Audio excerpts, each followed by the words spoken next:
All right, fumble. What does this mean for the future of the Obama White House? Out front tonight, RNC Communications Director Sean Spicer, host of CNN's Crossfire, Van Jones. Van, Congressman Ellison, I got to give that guy credit for some courage. He said the president shouldn't have even apologized for promising people they could keep their health care plans if they liked him. When you have defenders like that, you still have some real defenders. But do you think that admitting failure so profusely as the president did today is enough? Well, I don't think it's enough, but it's definitely a first step. First of all, you can have a broken website. You can recover from that. You can't recover from the sense of a broken promise. And he had to get out there and say, listen, I made a promise. I'm going to do everything I can to fulfill that promise and to begin to take steps going forward. He did that. And I also think it's very interesting to me. You always have Republicans saying, this guy is so arrogant. He's so high-handed. He was contrite. He took responsibility. He didn't blame anybody else. I expect Republicans to say, listen, he did today what we've been wanting him to do and give him some credit for the courage that he showed. All right, Sean, are you going to give him some credit for that? Are you going to agree with the use of the word contrite by your colleague Van? I think Van giving a little too much credit to this. I felt like the whole press conference sounded like my bad. Like I left the keys in the car. Hey, I'm sorry about it. I mean, he kept saying like I fumbled the ball. Like, you know, this isn't a game. There are people who got, millions of people are getting notices saying your health care has been taken away. You have to find a new plan, potentially a new doctor, and we're acting like you just locked the door by mistake and, you know, hey, we got to go get the other guy to let us in. This is a very serious subject, and I think Van is somewhat minimizing it. I understand why he has to do it, but at the same time, this is a really, really serious thing. The other point that I would make is this. The point that Congressman Ellison was getting to minimizes what the real quote was, and people are not actually looking at what the president actually said. And so let me just read it for you quick. This is the president's actual words. Actually, any insurance that you currently have would be grandfathered in, so you could keep.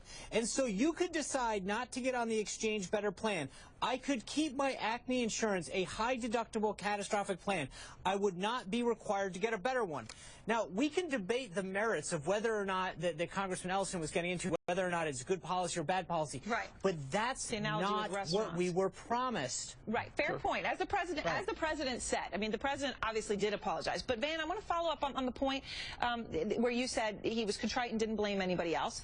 Because he did have one point here where it was a little vague on that. He says he didn't know about the looming problems with the health care website, maybe because people didn't tell him. But let me just play that part.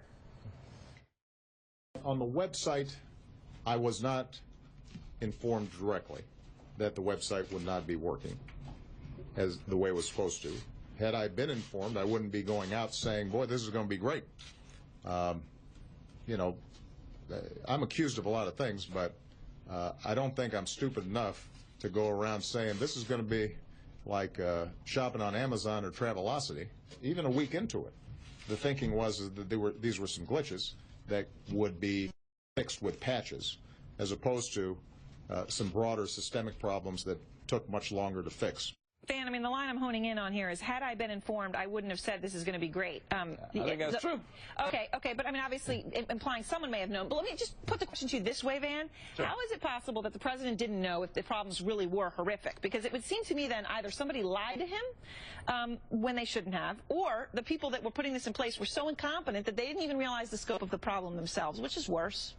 Well, I tell you what, something went wrong in the White House. You know, I worked there. One thing I know about this president, he is a famously hands-on president. All this nonsense that he's not, listen, you work in the White House, you write something, you know there's going to be one person in that building that reads it. His name is President Obama. So something went wrong in that White House. They need to figure out who is responsible. But I think the president stepping forward today and saying the buck stops with me and actually trying to fix it is a good thing. And I'm shocked that I have not heard Republicans saying, hey, listen, this is what we were calling for last week. The president's actually doing it. Instead, they continue to kick the guy while he's actually trying to make it right. And I think it's very little class. Hold on. Sean, you get the final response.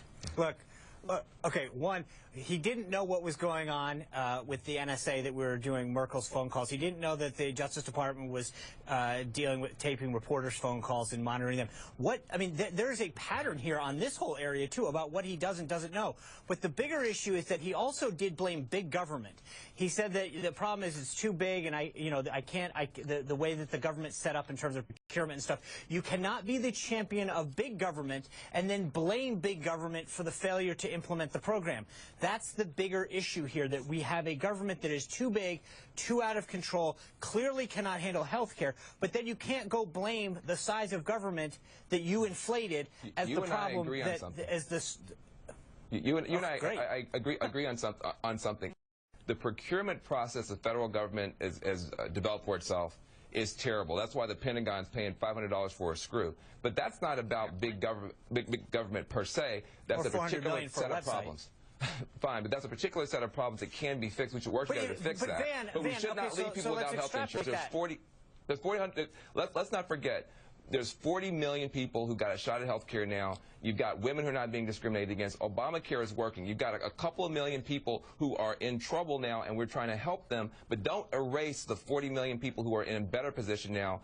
Let's work together on this, and let's not demagogue America's government. America's government can and has done good stuff. Procurement's bad, but America's government's good. All right, I'm going to hit pause there. Thank you both very much, because we have much more coverage of President Obama's health care announcement.